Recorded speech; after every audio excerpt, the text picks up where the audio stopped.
Hello, I'm David. It's semester 1, 2021, and this is a revision seminar for Algebra 2. I've just told everyone who's here that Algebra 2 is one of the courses I'm least familiar with in a specific sense. I'm generally familiar with the stuff that goes on in it. So some of this I'm going to be looking up in the notes and trying to make sense of what it says as I go. So just be warned. I'll stop every 5 or 10 minutes to check. Could you just email it to me? To check in to see how you're doing. Okay. So I just want to get an overall vibe of the course, just to make sure that I've got the right idea. So once upon a time, you learned linear algebra in for most people, Maths 1A and Maths 1B. And we learned ordinary algebra in, I don't know, year 9 for the first time. But that's a little different to the algebra you're doing now. So there are two main pieces of this course as far as I can tell. There's the bit about groups and there's a bit about vector spaces. Does that sound right? And can I ask, in past years, the lecturer has focused mostly on vector spaces in the exam. Is he still going to do that? Did he say that? Or is he going to ask about group things as well? Yep. Yep. Okay, that's useful to know. So here in 2021, it may not be true in future semesters. We have what we've been told is that the Mobius bit is going to be all on vector spaces, and the written bit's going to be a bit of both. Okay, cool. All right, and so the big idea for both of them is that any objects that you can think of that do the things that these things do get to be called these things. So that sounds like a weird thing to say, but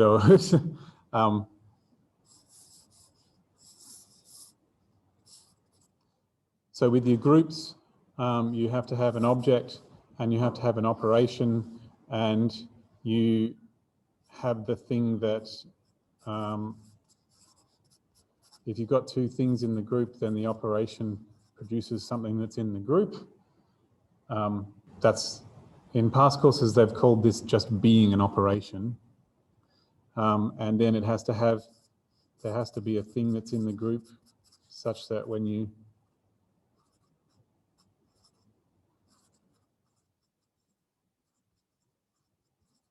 the E times A is A and A times E is A for all A in the group.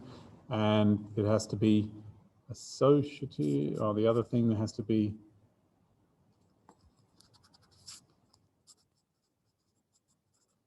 for all A. I just want to try and remember the definitions. For all A and G, there exists an A inverse such that A inverse times A is E and A times A inverse is E. And then the other rule is the associative law, right?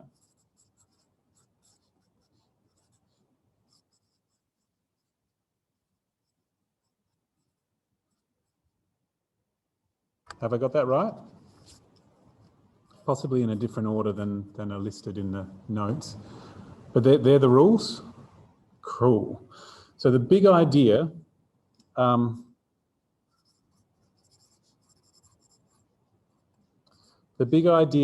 of algebra is that anything that behaves this way can be called a group, and everything that you know about groups can be applied to something that does this sort of thing.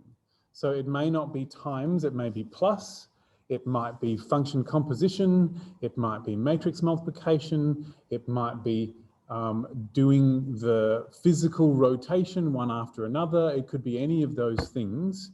And as long as you can think of a set of objects and an operation to perform on them that behaves this way, even if the notation is a little different, then you can borrow everything you know about groups to know about those things. And so the group could be actions that one performs on a Rubik's Cube, and the operation could be doing the actions one after the other. And that's a thing that could form a group. Basically anything. They could be sets and the operation could be intersection. That usually doesn't form a group, but that, right. If I can borrow, yeah, that's the big idea of it. And it's a big idea of algebra, and then later on, if you ever study it, category theory, which does this, but applying to the maths itself. It's like meta maths. So vector spaces had this feeling a lot more strongly than the groups do, because most of your group theorems that you proved were about multiplication groups. But with vector spaces, we start to have all sorts of fun stuff. So you learned about vector spaces back, well, you may have seen, it depends on where you come from. But if you were at this university before you did Algebra 2, then you did Maths 1A and Maths 1B, and you learned about vector spaces as Rn, as vectors with coordinates. This is how you first started it. And you treated them as columns so that you could multiply them with matrices, and vectors did addition and they did scalar multiplication. And you were able to define things like dot products, and you could define distances between things, and all of those things you used to do with ordinary vectors. And so this is the past. So this would be a vector in R, 1, 2, 3, 4, 5, 6. So that was what you did back in the past. And then now what we're going to do, let me just step back a bit. We used to know that these rules were okay when we worked with things like just numbers. And so we were able to do addition in whatever order we wanted, like this, and there's always, there was a zero that when you added it to things, it didn't do anything, and everything had a negative, and we did it with multiplication. So those ideas of the entire set of numbers and how they behave relative to each other, we're going, well, let's find other things that do that. Now we're going to do the same thing. The things with real coordinates, we had ideas for what they did, and now we're going to apply that to other things. And so the new idea is that anything that does this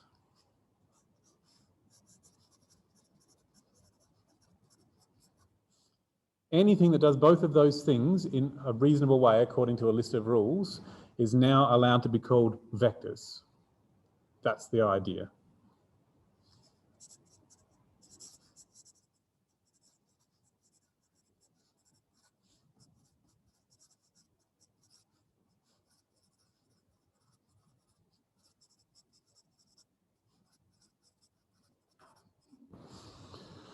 Okay.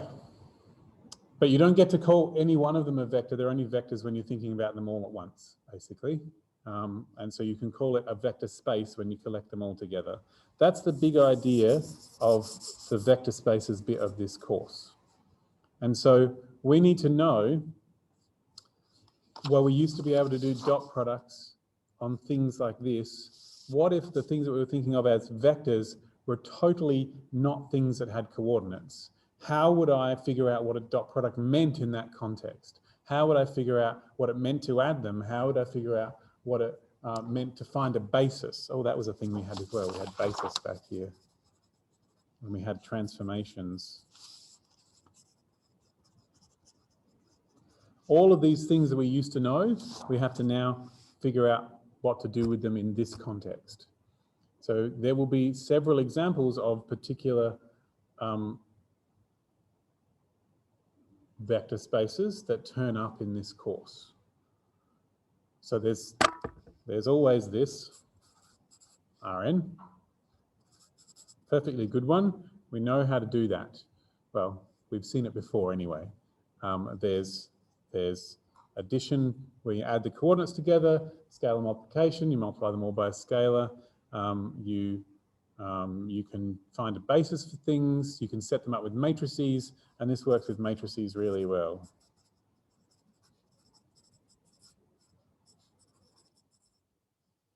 But then there's things like functions and polynomials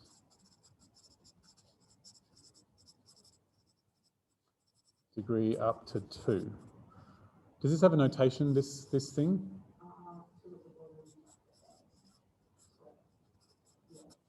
Yeah. So we need to know how to add things together, how to scale and multiply them, what dot products do, what a basis is, can matrices help, those sorts of things. Okay. Are there any others?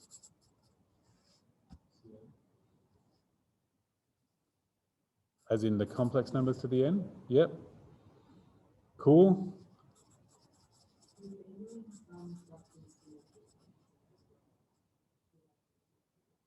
Okay. So like Rn, but the scalars come from C, is that right? Is that what you mean by Cn? Cool. Have you used any other fields other than R and C? They haven't taught you about finite fields, have they?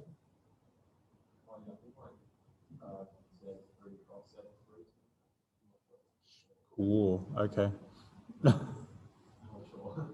So we can change, here's the thing, we can change not just what the vectors are, but what the scalars are as well.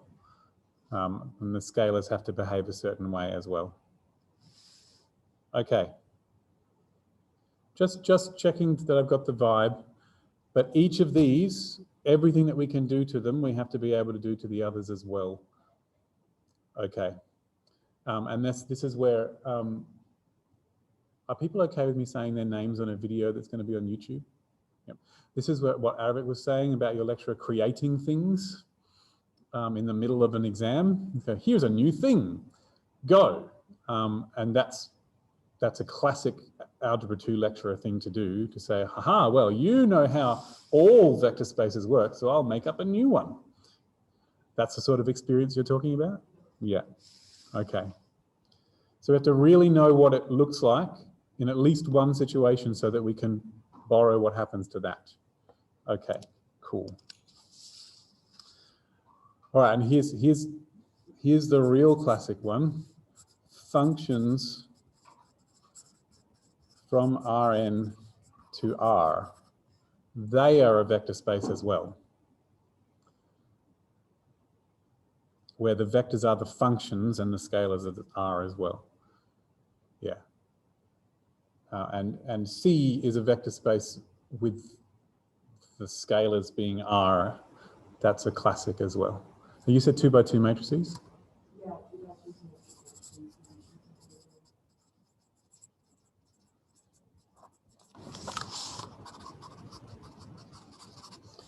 Whoa, they're interesting because they form a group under multiplication as well. Whoa, okay. Okay, so these do extra stuff. Right. Okay, I'm just waffling at the moment. Does anyone want to add anything at this point? Have anything I've said here created questions that you would like me to answer later or now? Okay.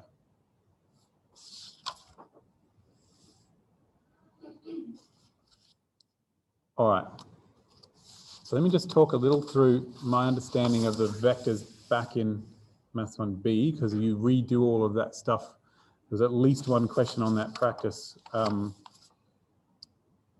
Mobius exam that just straight up talked about matrices and ordinary vectors. So you still have to be able to do all that stuff.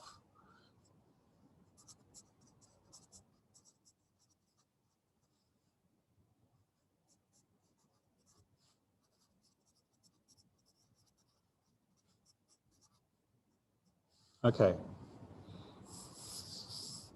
This is our vector space that we're going to talk about. And so the vectors are things with coordinates.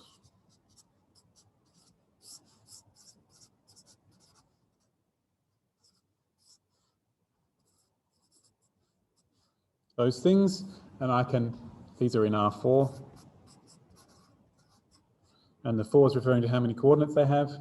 And these have, you can put whatever you want into the coordinates, any real number you like. and you can multiply them by scalars and you can add them, and that's what vectors do.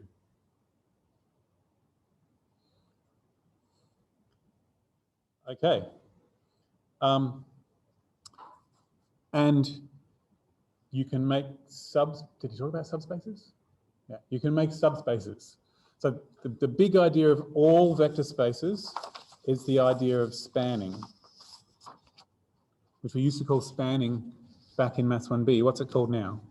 Still called the span? Okay.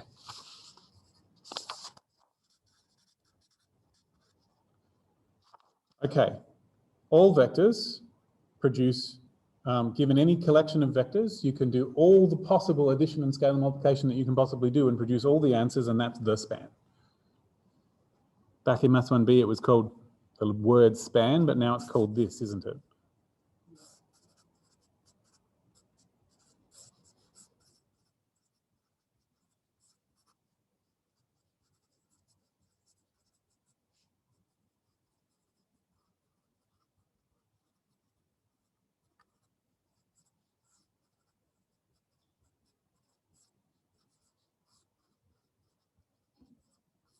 This is the most fundamental thing that vectors do. I mean, that they're designed to do addition and scalar multiplication. But if you do all the additions and scalar multiplications you can possibly do starting with two vectors, then it's the span of those two vectors. Okay.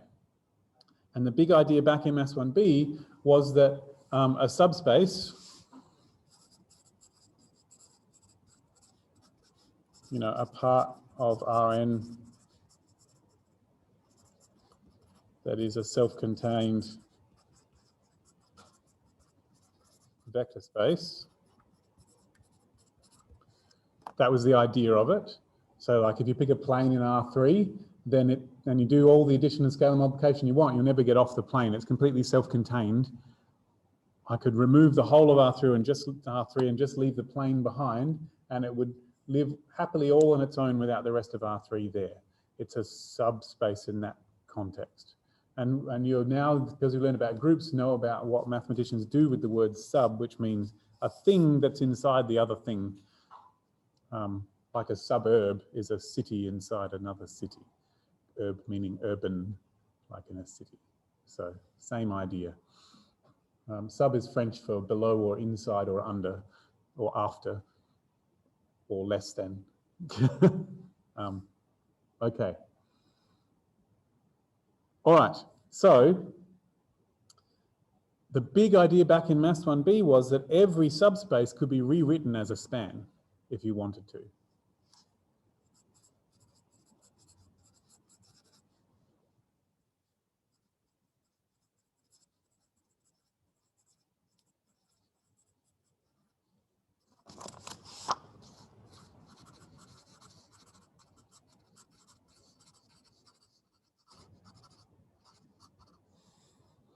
Doesn't matter which one you've got, you can always write it as a span instead.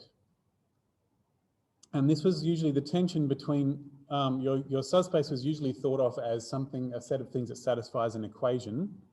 And then what you had to do is rewrite it as all the combinations of some vectors. And when you did that, so you've got, you know, subspace W is the span of stuff. What we called the stuff in here was a basis. And that was the point. Right. But technically there's lots and lots of different things you could put in that spot to produce the same subspace. And so we only called it a basis when they were linearly independent, which means that you can't make any of them out of the other ones. Okay.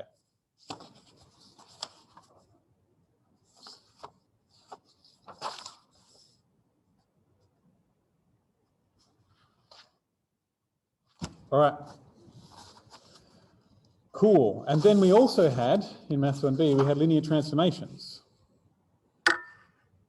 So we had matrices that turn one thing into another. And so we had linear transformations.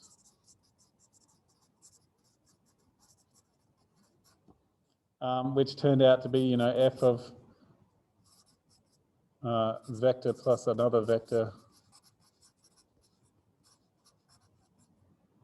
damn it, f of b plus f of w, and f of k times vector was k times f of vector. That was the definition. But the whole point of it is that a thing that interacts with the things that vectors do in a reasonable way. So with vectors, you can add them and you scale and multiply. A linear transformation preserves those things because they're the important things about vectors. Yeah. And what that means is, back in Maths 1b, that meant that any linear transformation could be rewritten with a matrix if we wanted to. If we had some function that did this, then you could rewrite f of x to be matrix times x.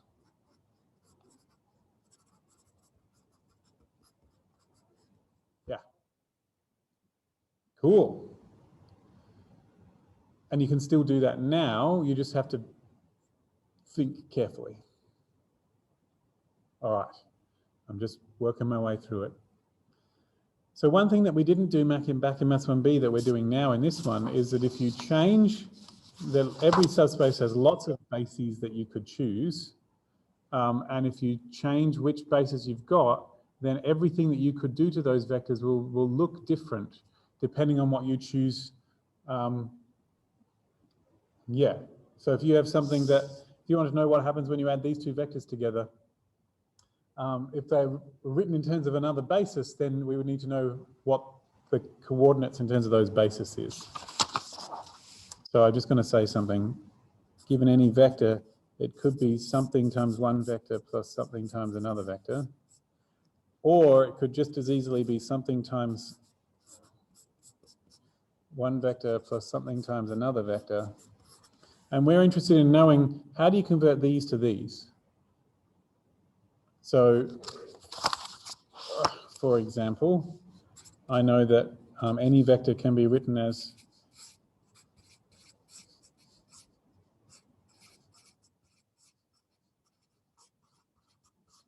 that, but it can also be written, you know, that's the vector 3, 2, 5. But that can just as easily be written as 3 times 1, 0, 0 plus, nope, that's just bad.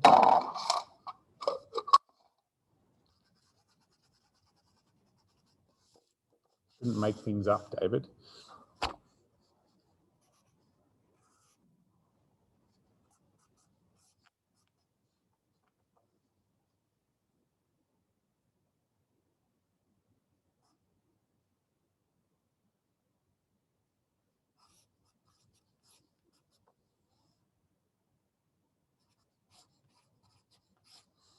I can write as a combination of these vectors instead. And that's a perfectly good thing to do. And so I could imagine that these are the original coordinates in terms of these things. I could imagine this to be a different set of coordinates, 2, 1, 2, if I wanted to. That is one of the big ideas in this course. All right. And the other thing we used to do is dot products too. And we could create things to be orthogonal, and we could find distances between them as well.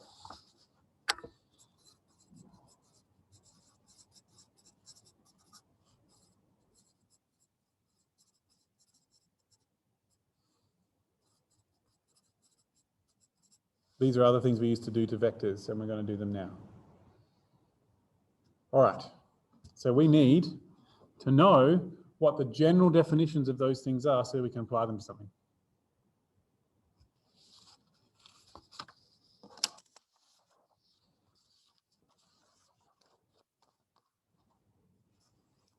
Let me see if you can help me remember this. Is it normally called V? We're going to make a general one. The vectors are going to come from a set called V, and the scalars are going to come from a field called F. Does he normally do it as a blackboard bold F? Cool. And what are the rules? V is a group under addition. Is that right? An abelian group?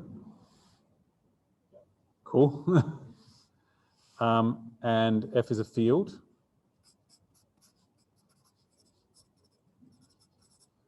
Did he define what field meant?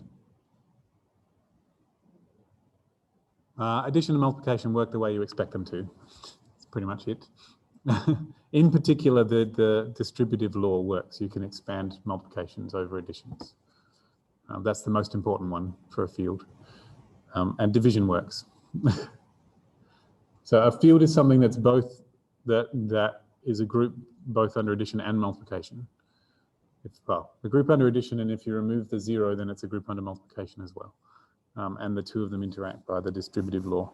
That's the most important thing. And then there's a rule that says that if you take a scalar from F and a vector from V, then AV is in V. And we already know that V plus W is in V. And then there's all these distributive laws like A of V plus W.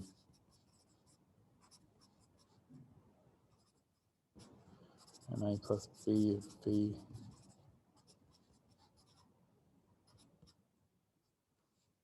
They're the two distributive laws. One for scalar multiplication over addition, the other one for scalar multiplication over vector addition, the other one for scalar multiplication under scalar addition. And these are the ways we expected these things to work. I think that's all of them. Anything else? A of 0 is 0, is that a thing? I guess you can prove that from these. Yeah.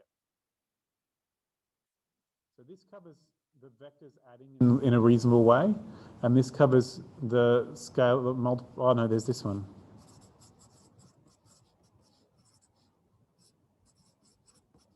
That one.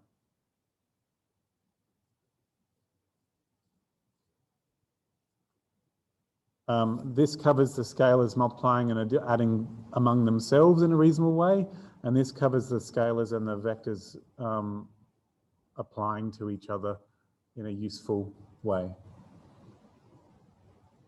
I feel like there might be more. No, I think all the ones I'm thinking of are here, inside there.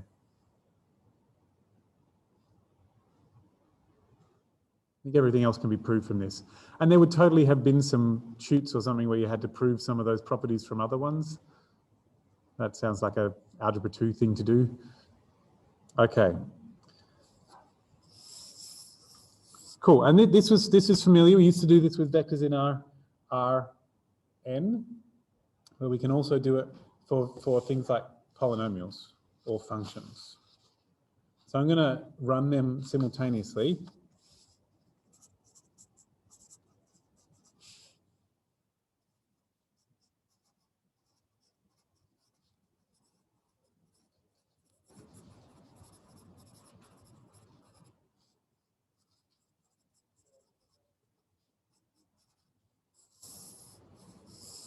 Okay, and see what we can do. So if we do this addition thing, well, we can totally do that. You know, P of X is, 1 plus X, and Q of X is, and then like 5 of P of X.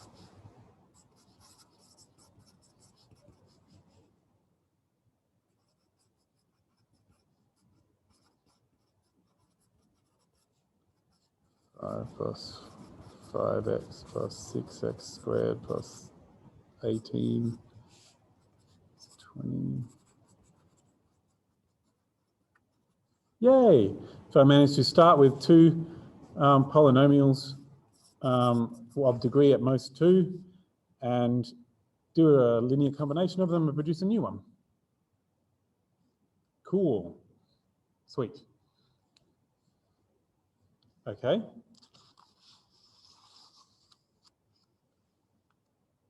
So they still have span with ordinary vector spaces. The span of V1 up to Vk is the set of all A1, V1 up to AK, Vk, is that right?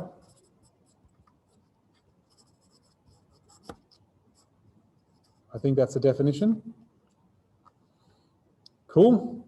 And this is guaranteed to be a subspace of V.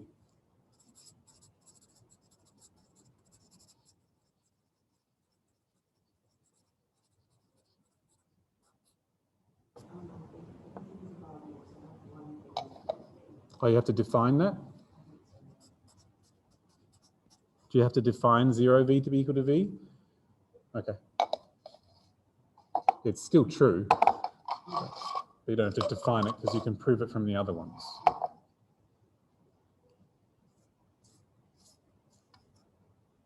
Okay, cool. Okay. And I think it's still true that a basis, so can I just check, is the definition of linearly independent the same as it used to be? V1 up to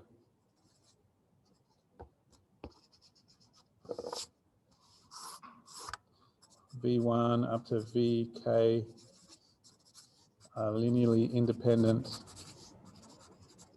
when x1 V1 up to fk Vk equals 0 has only the solution x1 equals 0 up to xk equals 0? Yeah. So that's what it used to be back in Maths 1b.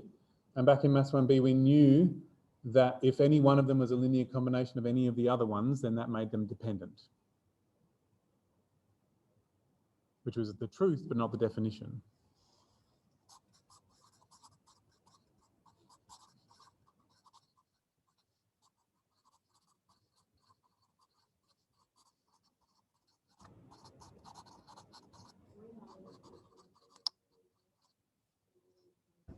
Do you? Wouldn't it be that there is at least one solution that isn't this? Okay, cool. So this is true, but not the definition. If one is a linear combination of some of the others, then they're dependent. I think if things are infinitely sized, then that might not necessarily be true, but I think you only consider finite dimensional vector spaces in this course, so everything will be okay. But it is definitely true, no matter what you're thinking about, that if you can make one of them as a combination of the others, they are definitely linearly dependent. And then a basis for anything, for any subspace,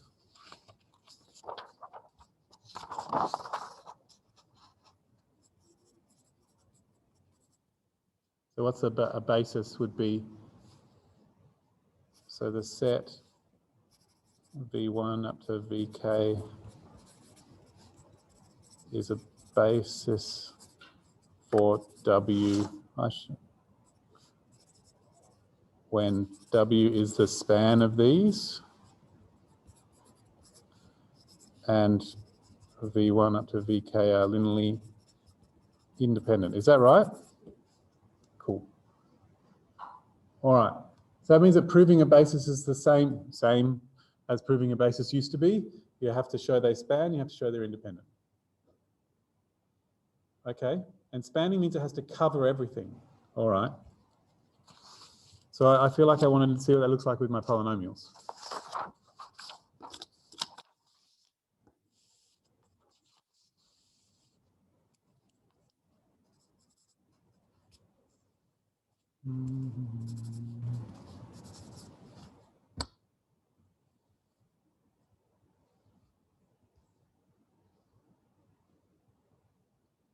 I'm just thinking.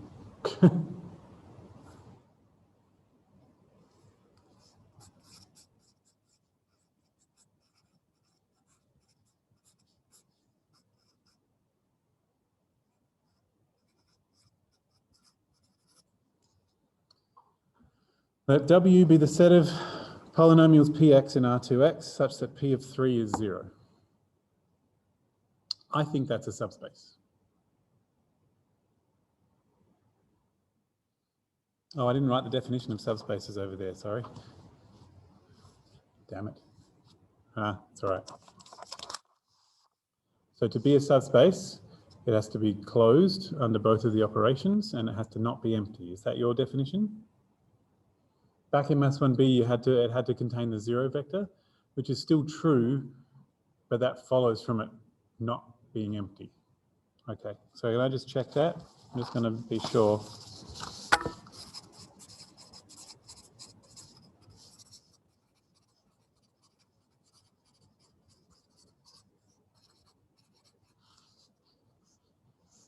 And for all W and U in big W, W plus U is in big W. Damn it, that's the last one. Oh, well, they're in the wrong order. For all W in big W and K in the scalars, K times W is in big W and W is not empty. Is that your definition?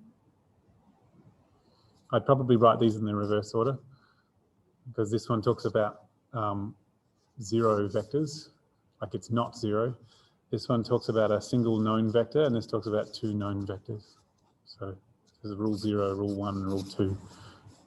That's what I call them. Okay. So this isn't empty because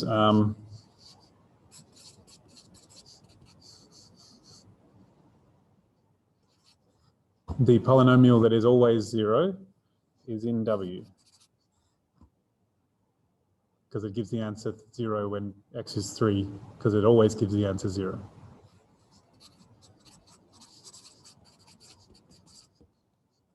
So that's rule 0. So therefore 0 is not empty. The 0 polynomial or the 0 vector or the 0 function is almost always a good choice to test. Okay.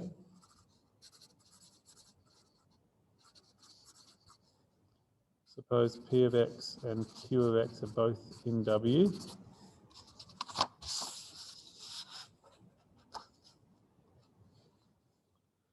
Then I'll do some working and I'll try and conclude that P of x plus Q of x is in W. I should probably have done scale multiplication first. Oh well, doesn't really matter what order you do them in. So I shall give it a name. Well, actually, before I do that,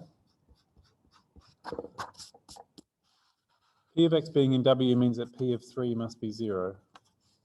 And Q of x being in W means that Q of 3 must be 0. And if I let R of x be equal to P of x plus Q of x, because it helps to give it a name, then what I would like to show is that R of 3 is also 0.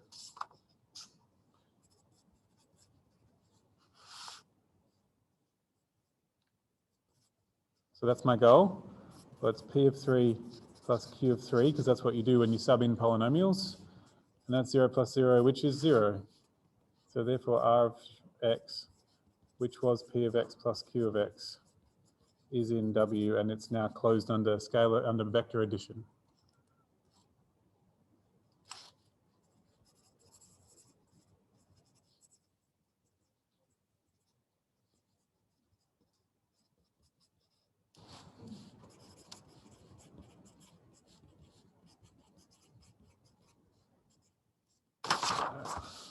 R of 3 is k times P of 3, which is k times 0, which is 0. Therefore, R of x, which was k times P of x, is in W, and therefore W is a subspace.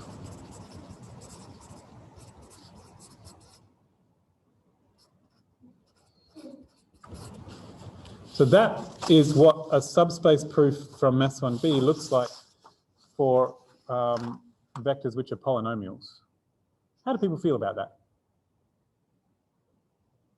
Cool. So I'm wondering how to find a basis for this.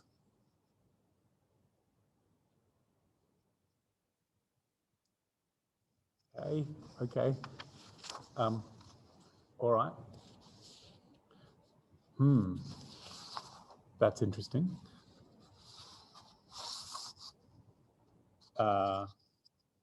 Well, I do know that R2x has dimension 3.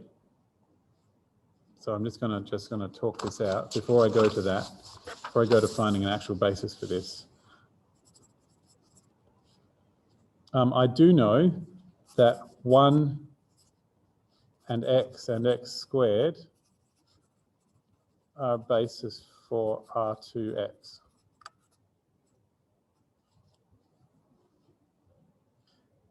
They definitely span R2x.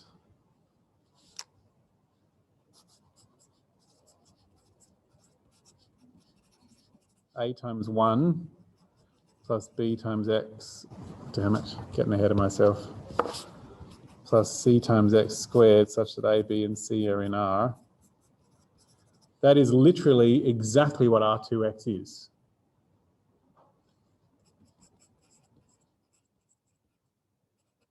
So they definitely span R2x because I can build everything that's in R2x as combinations of these things. The next question would be to find out if they're independent.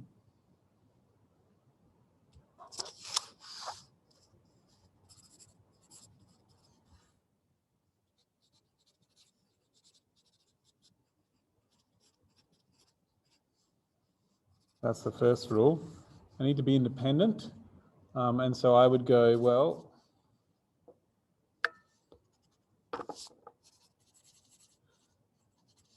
suppose a times 1 plus b times x plus c times x squared. So these are the vectors, and these are the constants. And suppose that comes out to the 0 polynomial.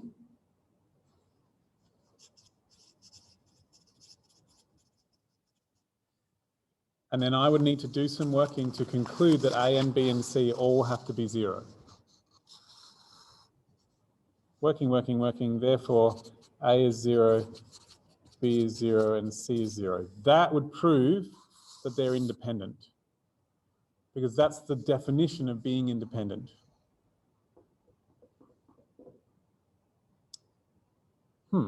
Okay. Well, if x was 0, then a plus 0 would be 0, and therefore a would be 0. And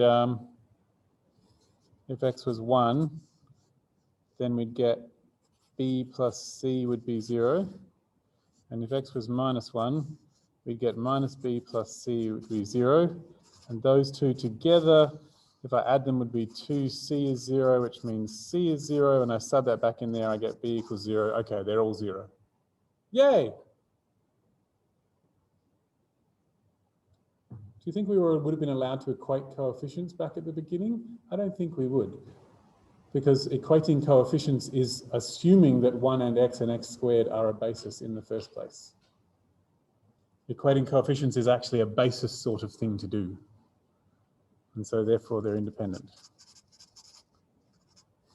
Okay, I'm going to stop there. Thoughts, questions?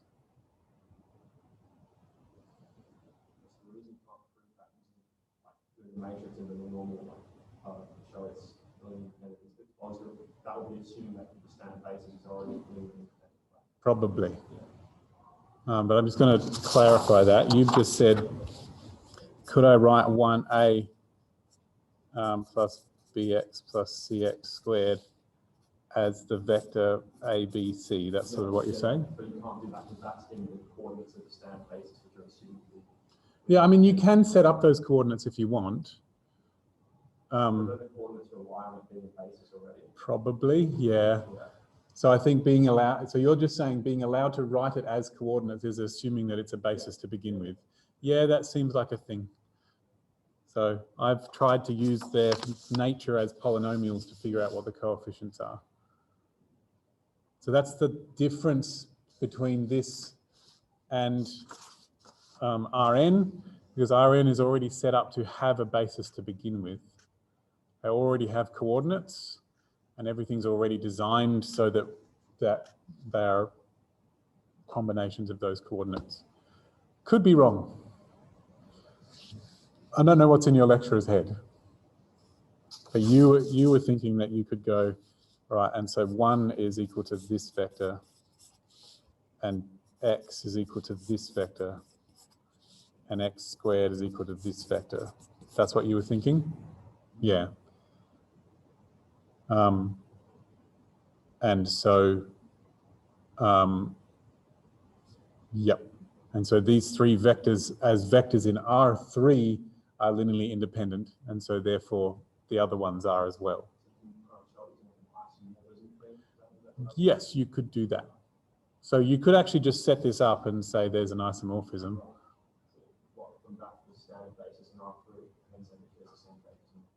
Yeah, something like that. Adding these is the same as adding these. And so they are the same vector space. Probably. I'm not 100% sure. Yeah. Yeah. So there's a theorem that says, I think you're saying there's a theorem that says that any vector space over R with dimension 3, they're all isomorphic to each other.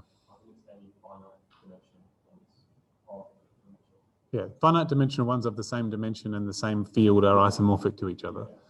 Yeah, okay, cool. And this is the isomorphism. So we could go that. This is an isomorphism from R2x to R3.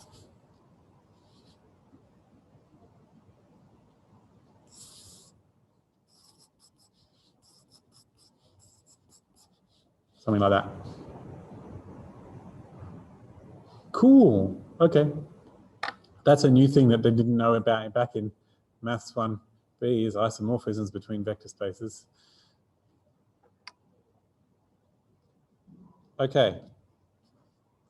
So I just wanted to make sure R2x is three-dimensional, which means it really is the same as R3. And so that means that whatever this subspace here that we've created is, I know it's not the entire of R2x because they don't all come out to 0 when I put 3 into them. And so this is not three-dimensional. It's got to be at most two-dimensional. Not 100% sure how I do it. I'd probably just try and think of a basis.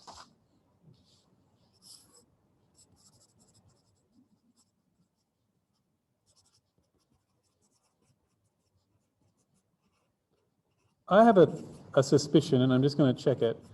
Your lecturer, have they ever asked you to just straight up find a basis, or is it more, here is a set, confirm it really is a basis? Okay.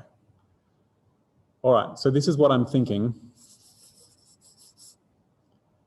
It's not all of R2x. And so my guess is it's at most two-dimensional. Because it can't be three-dimensional, because that'd make it all of it.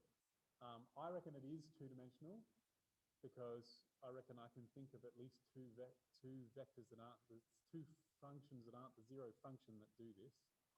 So let me just see. So I could think of, let's go P1 is x minus 3, that'll do it.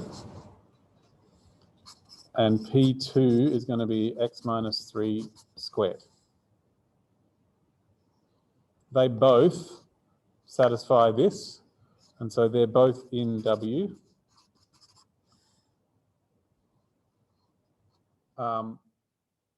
And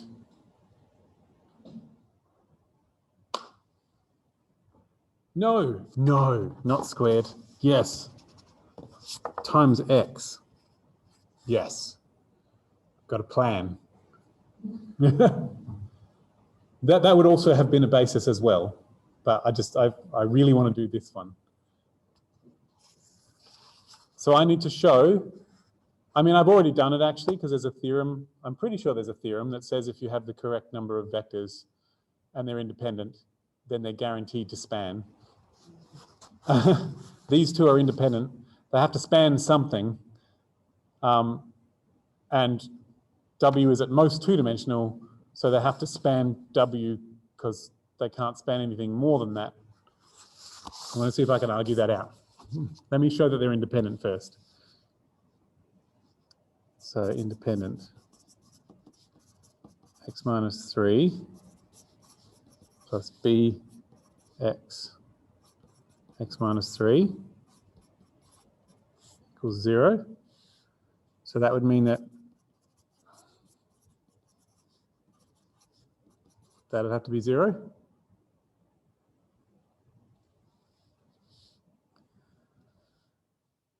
And so if I sub in something that isn't 3, then I'll be good.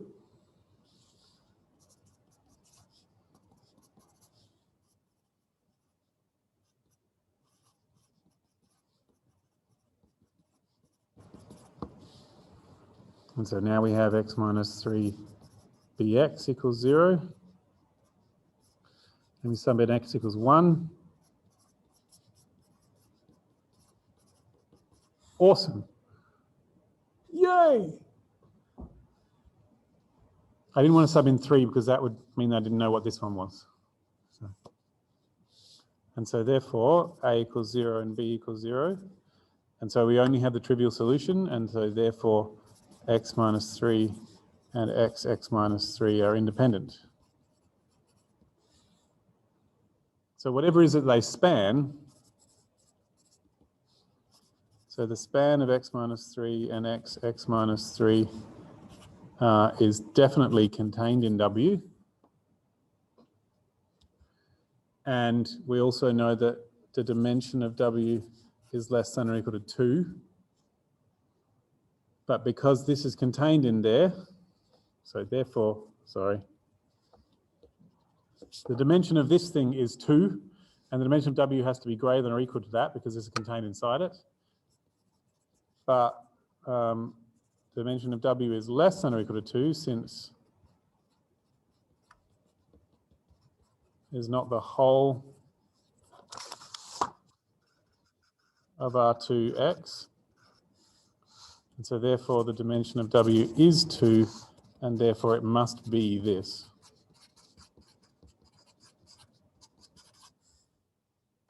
That would be my argument.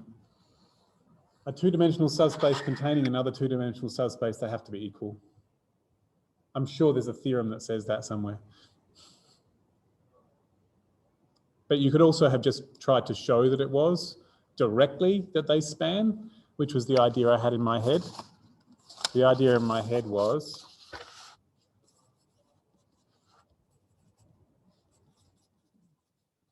that P of X be in W, then we know that X minus 3 is a factor of P of X since P of 3 is 0, and that's something that's true about polynomials, and therefore P of X must be X minus 3 times something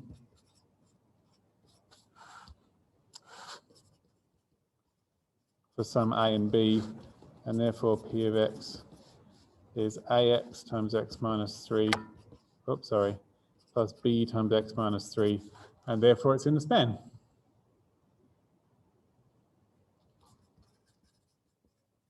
Linear combination of X minus 3 and X minus 3. That's so cool. Okay.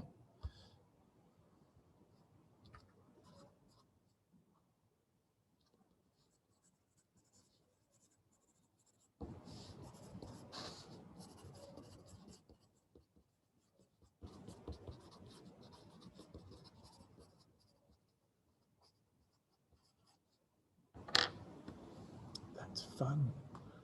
So we now have a theorem, right? We could just generalize this. And if we had all the polynomials such that P of 3 was equal to 0, or P of anything was equal to 0, it would be X minus 3, X minus 3, X squared, X minus 3, until you had as many as you needed for the size of the polynomials you had. Any thoughts or questions about what I just did there?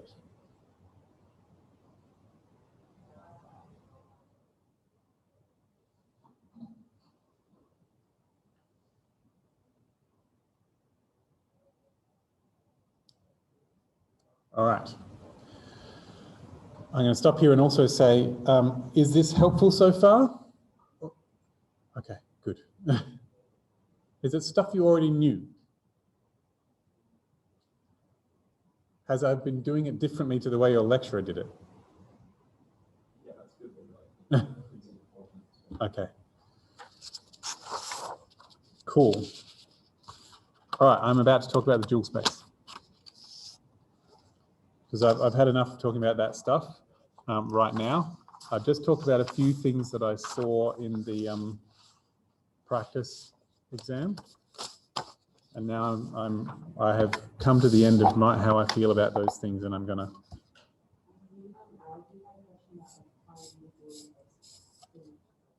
Yeah, the Jordan canonical form basis thingy.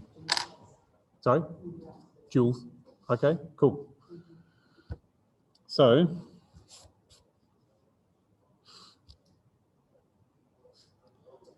I will say that any of these things, just on the comment before I do the dual space, before I do the other thing, just a comment about dual spaces and any other spaces. It's very important to be able to keep in your mind what the vectors are and what the scalars are. And so in that working that I did there, when I was thinking of this, I was going A times thing plus B times thing plus C times thing. And in my head, these were blobs that were being treated as vectors. But once I did the working on them, I had to treat them as, in order to tell whether they're equal to each other, I had to think about them as whatever things they were, which was polynomials. So you have to be able to switch between those. That's the big skill. And a dual space, just so I'm going to mention it, is all of the functions that go from the vector space you're thinking of to the field. You got a vector space with a field. Oh, they say over, don't they?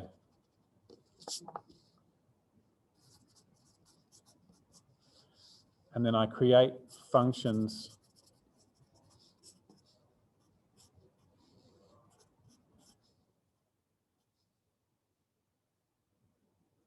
something like that, basically. Functions that take a vector in V and produce a number in F. And they have to be linear functions. So they're like that F of A V plus B of W is A of F of V. That's the short version, that any linear combination before, you can do the linear combination on after, and it's the same answer. When you create that whole set of functions, that is what V star is, the dual space. And then the dual space is the set of functions of these functions to the set of, yeah, it's getting complicated. But that's what it is. In Rn, if you have vectors like 1, 3, 5, then in order to send that vector and produce a number as the output, the quickest way to do that is to multiply it by a row vector.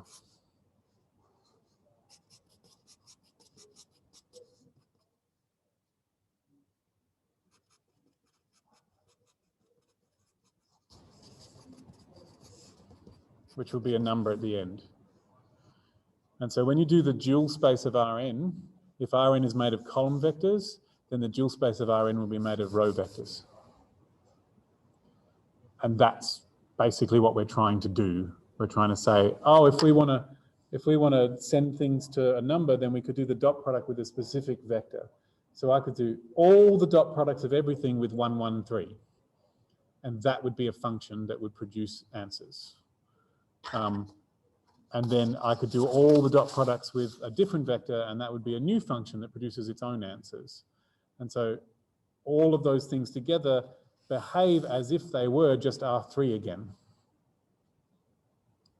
But we're treating them as functions technically, because we're imagining that that dot product doesn't exist until we're doing the function on them. Yeah. And so it's called the dual for lots of reasons, but it tends to be isomorphic to the original vector space. Or maybe the dual of the dual is isomorphic to the, oh, I think they're all isomorphic to the original. I could be wrong about that. Definitely the second dual is isomorphic to the original. So with functions, with polynomials,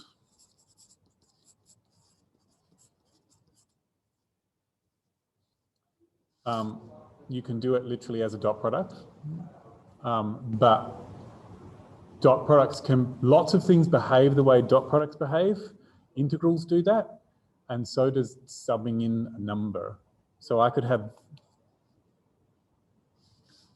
this function, which sends polynomial to the real numbers by f of p of x is the answer for p of 5. That's one of these things, because f of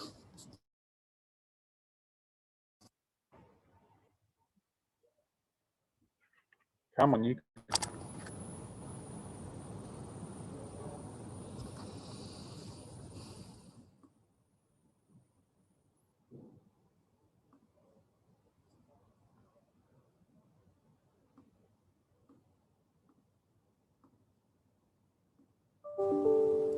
Okay.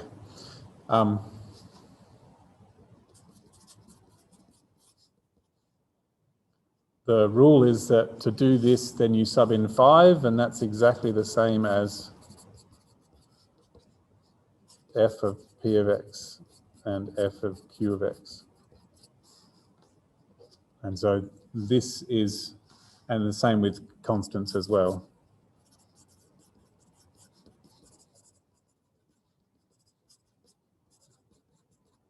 So I have to think of these as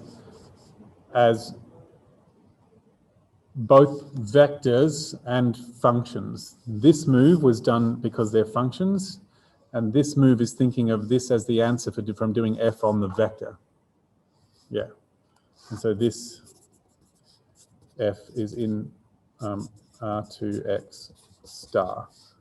I don't think they're all like that. I think there's more of them than that, but it's one of them. Yeah. I have a feeling that the ones that do this are a subspace of R2x star. And that's why they're confusing, because they look different. But this does the same. If I could create a dot product for these functions, it will be possible to find a polynomial to do that dot product that will produce this answer. Yep.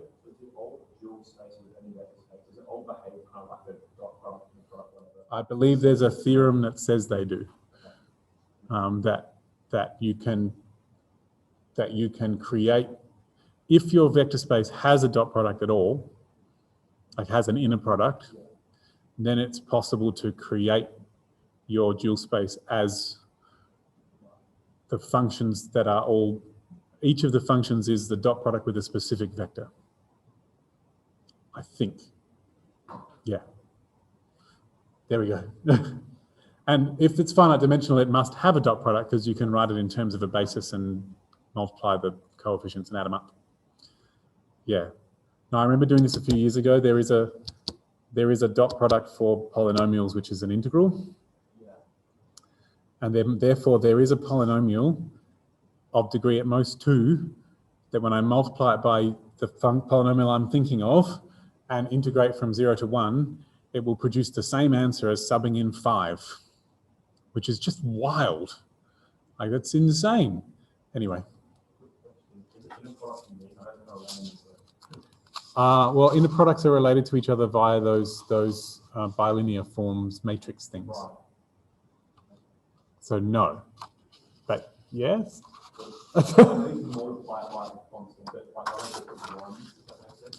I'm not 100% sure on that answer. This is not something I've looked into deeply.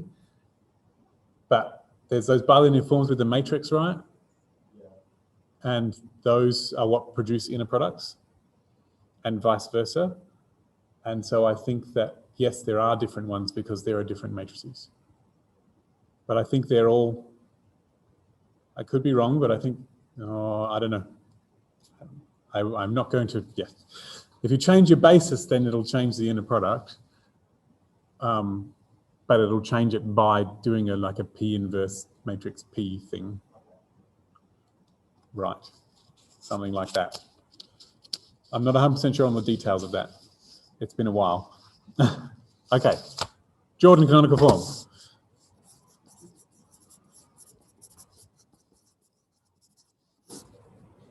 This is where I'm going to need to look at the notes. And I have helpfully been sent some notes. And don't die on me now.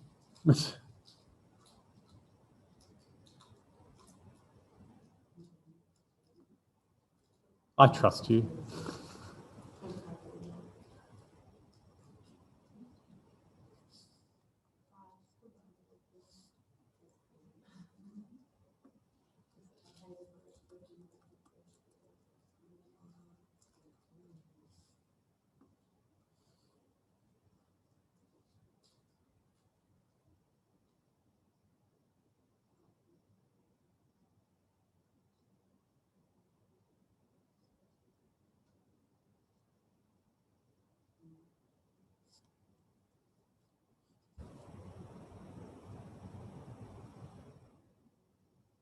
Oh, wow. So this is what you were wanting to talk about? Just let me just...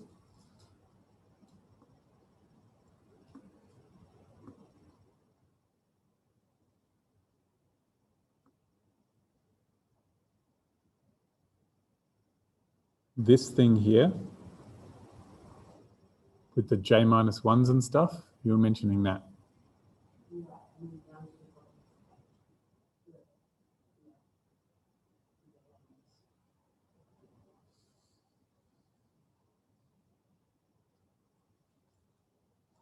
I'm just going to read this aloud. A matrix is in Jordan canonical form if it consists of Jordan blocks placed in order along the main diagonal with zeros everywhere else. Okay, and a Jordan block is one that has all the diagonals entries the same, and each entry immediately above the diagonal entry is 1, and all the other entries are 0. Okay. Just let me process this.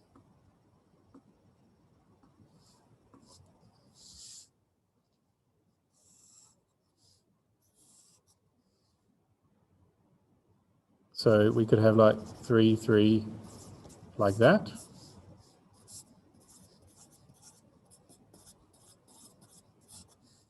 And we could just have a straight up single number as well. Is that Jordan? That is a Jordan form. And then be zeros everywhere else, right?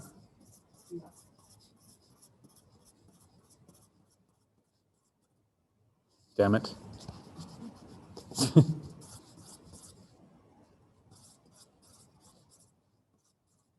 Like that.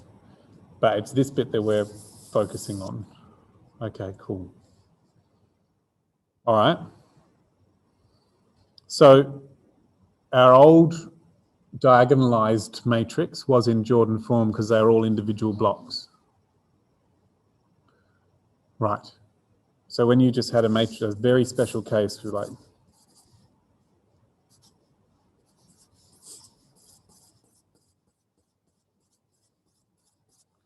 these could be the blocks, and that would be okay. All right, cool. Just making sure. So this is supposed to be some sort of generalization of diagonalizing matrices.